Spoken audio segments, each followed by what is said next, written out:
이재명으로서 못 견디는 것은 네. 1당이고 2당이고 떠나서 네. 자기가 이 당대표가 아닌 상황을 못 견뎌하는 거죠. 그렇죠. 그렇죠. 예, 예. 그래서 오늘 한동훈 비대위원장이 오늘 출근길에 어저께 임종석 찍어내는 거 보고 네. 이름을 하나 붙였죠. 민주당은 제명당으로 당명을 바꾸시길 바랍니다.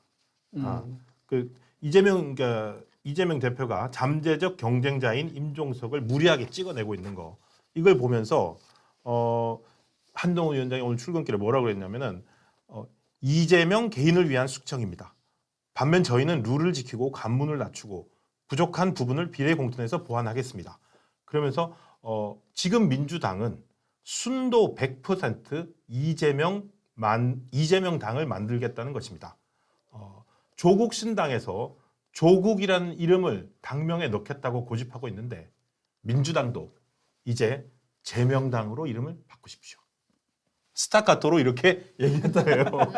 근데 여기에 본질 비유로서 그리고 일종의 비유를 통한 꼬집는 네. 것으로 제명당이라고 했지만 여기가 사실은 어떤 분석보다도 확실한 그 통찰이 들어가 있는 것 같아요. 맞아요. 예. 이재명당이 된 거예요. 이런 식으로 가면은. 그러면은 왜 이재명당이 됐나 그 심리 분석을 좀 해봐야 될 것 같은데 그 여러분들이 이제 뭐 이것도 전문가들이 분석하는 거라서 만나는 모르겠습니다만 네.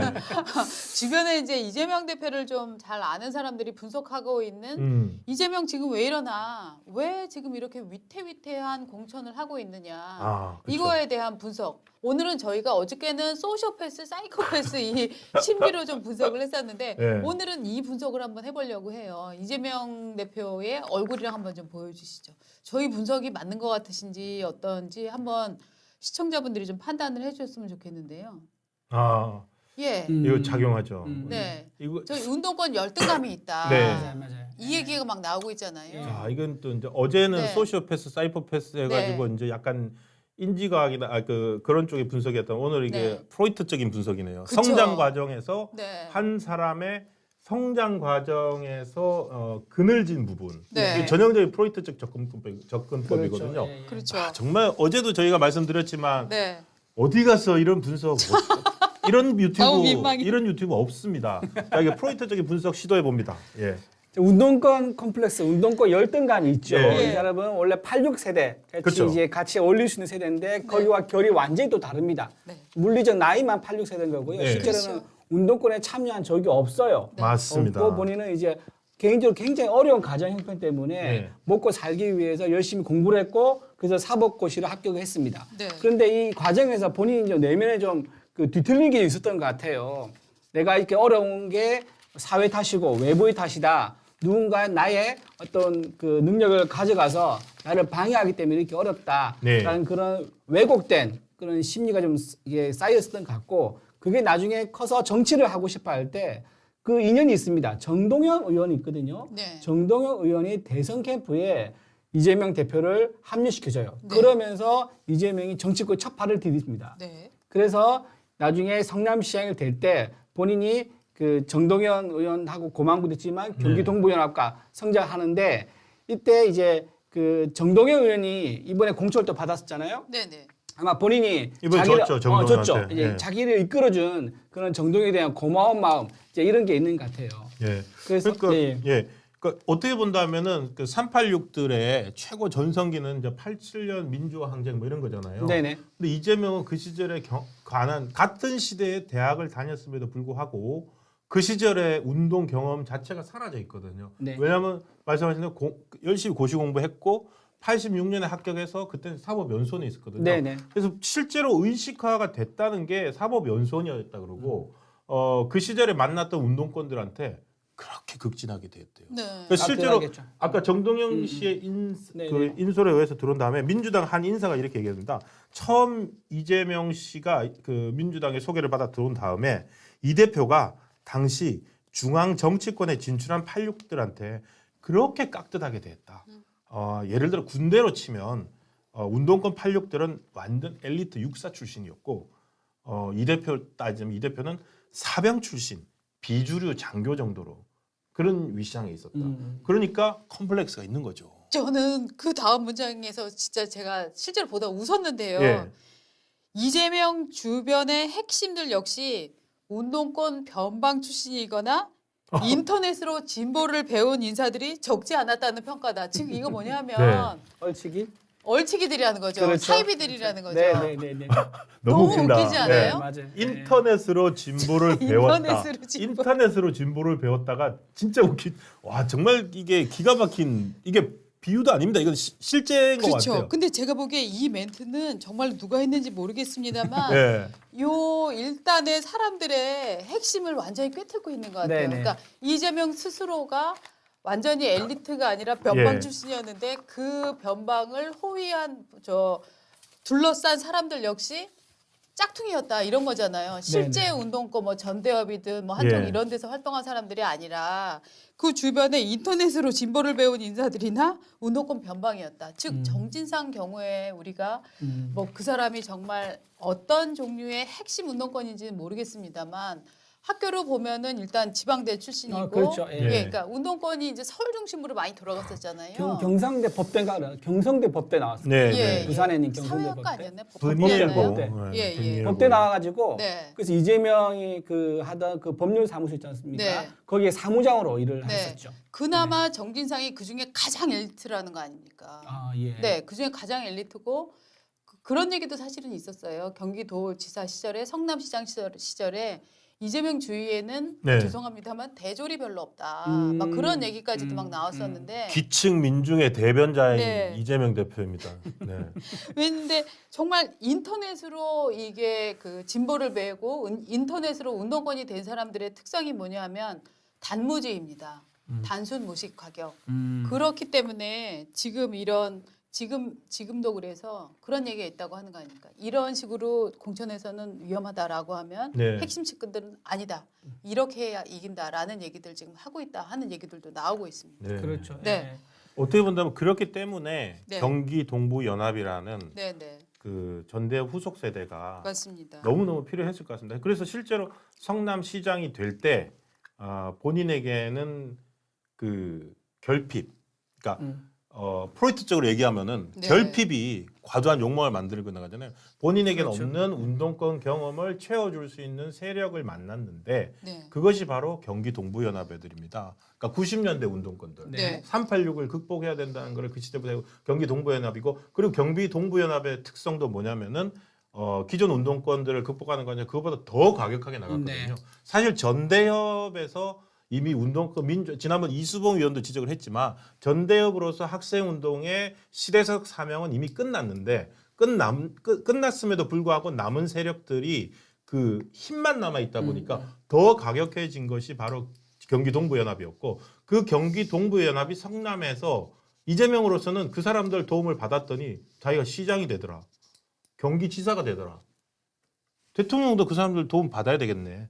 그래서 사실상 이번 공천에 경기 동부연합 출신도 계속 집어넣으려고 했었고 그리고 민주개혁진보연합에 통진당을 비롯해서 종북 세력도 들어가는 것도 그거 관계가 있고 일부에서는 지금 개딸들 있잖아요. 그 개딸들의 저 조직력 이 이름은 경기 동부 연합이라는 얘기가 있죠. 맞습니다. 예, 예. 이 개딸의 조직력의 뒤에는 경기 동부연합이 있다. 그렇게까지 분석을 하고 있으니까 이재명은 지금 계속 그렇게 가는 거예요. 위원님 그러면 지금 이렇게 우리 저 신동훈 차장이 얘기한 대로 자리를 집어넣으려면 빠지는 사람이 있어야 집어넣을 거 아닙니까? 그렇죠. 예. 그러니까 이를테면 이인영 의원이나 뭐 임종석 네. 이런 사람들 드러내는 요 설명을 좀 전대협 출신 드러내는 과정들을 좀 설명을 해주시면 좋을 것 같아요. 일단 보니까 기사로 지금 나온 거를 보면은 전대협 출신 중에서는 이인영은 1기 의장이었고 오, 예. 임종석은 3기 의장이었고 그렇죠. 송갑석은 4기 의장이었고 여기를 일단 줄줄이 탈락시키면 탈락 위기에 지금 처하게 한 거 아닙니까? 네. 그 다음에 이제 인재근 의원 쳐낸 것도 같은 맥락이다 이렇게 봐야 됩니까? 그렇죠. 저기 전에 예. 남편이 김근태 네. 의원이었죠. 그렇죠. 예. 네네. 그래서 김근태 의원은 뭐 그때 운동권에 뭐 거의 대부 역할을 네. 했었던 분이니까 네. 그렇게 되겠죠. 네. 어우. 그 다음에 기동민 기동민 의원도 기동민도 성대 운동권이죠. 예. 건데. 이분도 지금 탈락 거의 뭐 확실시 되고 있죠. 네. 네. 기동민 탈락 오늘 이제 오늘 컷오프 났죠. 그다음에 네. 이제 홍영표. 홍영표도 노동동으로 유명하신 분입니다. 이분도 그렇죠. 이제 4선이나 하셨는데 네. 하위 10%라는 아주 모욕적인 성적표를 제시하면서 네. 나가라 네. 이렇게 된 거죠. 그렇죠. 하위 그러니까 10%면은 뭐 회복이 안 됩니다. 그러니까 이를테면 이제 일종의 운동권에서도 명문가 운동권이 있고 비명문가 네, 운동권이 있다면 지금 이제 이재명 대표가 겨냥하는 거는 명문가 행사를 하면서 내가 당에 들어왔을 때 운동 좀 했다고 잘난 척하던 놈들 뭐 이런 식으로 압축하면 되는 건가요? 그게 배경에 누가 있냐면요. 네. 여러분 지금 여기서 언급 안 되는데 정청래 의원이 있어요. 어. 정청래 의원이 네. 사실은 이게 정통 맞아, 운동권이 맞아. 아니에요. 예. 아니고 조금 이제 살짝 발만 걸쳤는데 이것 때문에 네. 사실 그 안에서도 논란이 많대요. 네. 하도 광을 많이 파니까. 네, 네. 근데 정청래가 그런 말 하고 다닌답니다. 뭐라고요?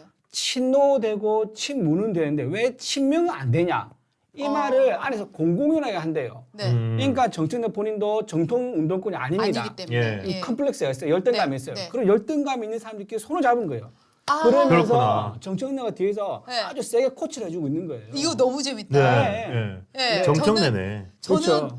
왜 저렇게 정청래와 이재명이 합이 잘 맞을까 너무 둘이 좋아할까 했는데 그러네요. 네, 예. 지금 우리 이준우 의원님 설명 네. 너무 좋은데요. 그러네요. 예. 네. 정청래네.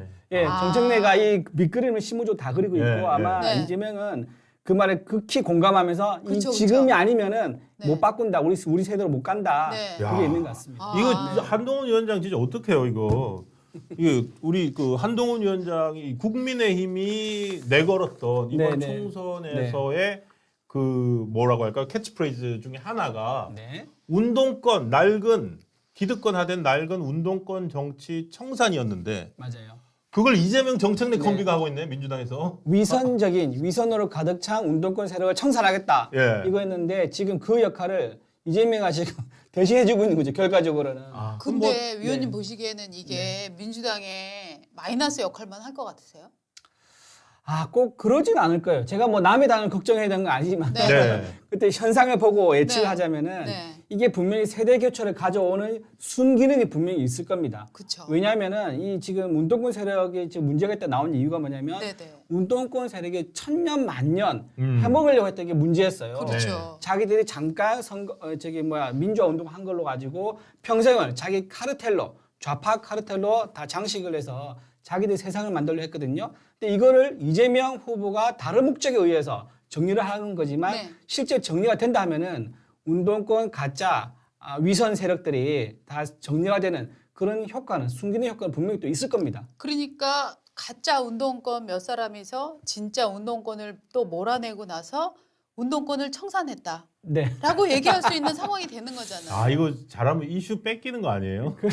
그렇죠. 민주당이 나는 누구지?